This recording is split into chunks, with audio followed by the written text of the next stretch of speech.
सुप्रभात छात्रों।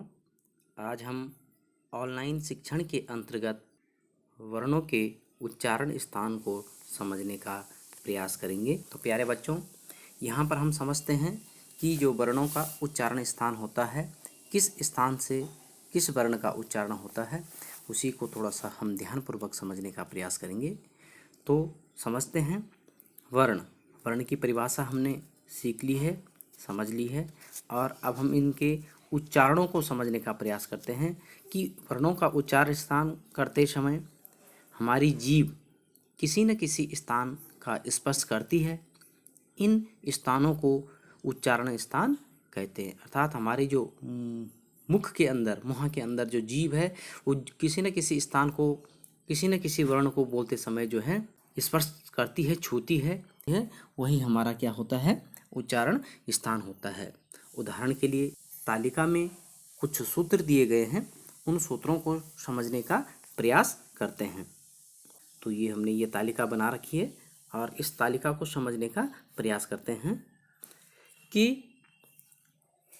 व्याकरण के मुख्य सूत्र कौन कौन से हैं और वर्ण और उच्चारण स्थान।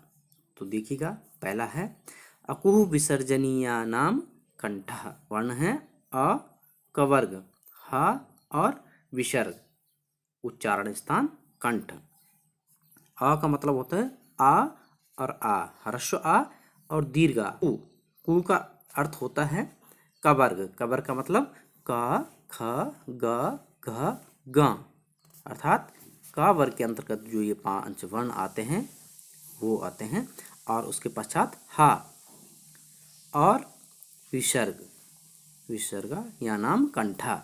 इन वर्णों का उच्चारण स्थान क्या होता है, कंठ से बोले जाने वाले वर्ण होते हैं। दूसरा सूत्र है इचु यासा नाम तालु। ई और ई, ह्रस्व ई और दीर्घ ई। चू का अर्थ होता है च छ ज झ या। ये 5 जो हैं वर्ण हैं। और या और शा, इन वर्णों का उच्चारण स्थान क्या होता है, तालु होता है। अर्थात इनका उच्चारण करते समय हमारी जीभ तालु को स्पर्श करती है, छूती है, इसलिए इन वर्णों को तालव्य वर्ण कहते हैं। तीसरा सूत्र है ऋटुराषाणाम मूर्धा। री और री, ह्रस्व और दीर्घ री, और टू अर्थात ट ठ ड ढ अणा, ये 5 वर्ण जो होते हैं। और इसके अलावा सा का उच्चारण स्थान क्या होता है, मूर्धा होता है।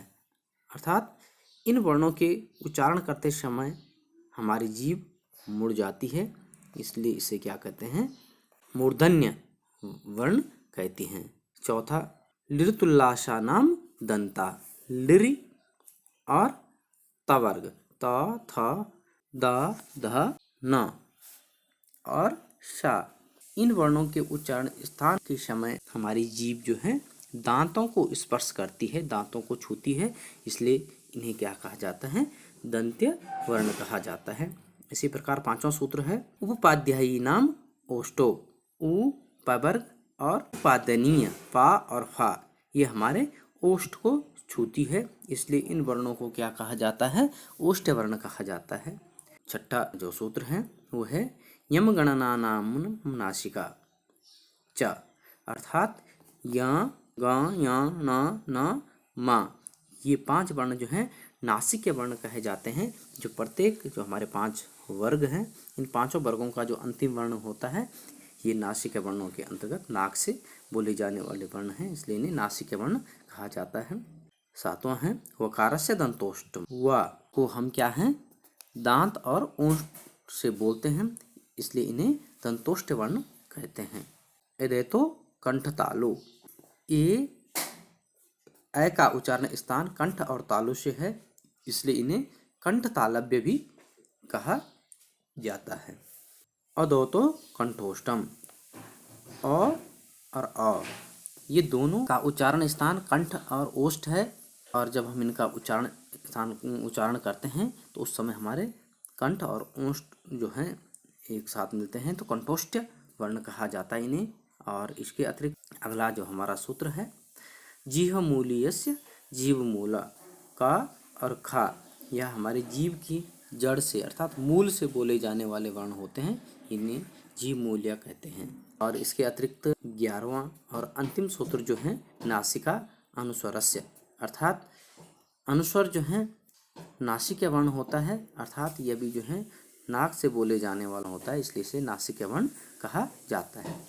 तो वर्णों के कुल उच्चारण स्थान इस पे हमने 11 सीखे हैं, वैसे 10 होते हैं, क्योंकि कंठ, तालु, मुर्दा, दंत, ओष्ठ, नासिक, दंतोष्ठ, कंठतालु, कंठोष्ठ और जीवमूला, कुल मिलाकर जो है 10 होते हैं। क्योंकि लिखे हम है यहाँ सूत्र में जो 11 इसलिए दिए गए हैं क्योंकि अनुस्वर भी जो है नासिक वर्ण होता है और यमगणनम ये भी जो है नासिक वर्ण होते हैं, तो ये दोनों नाक से बोले जाने वाले होते हैं।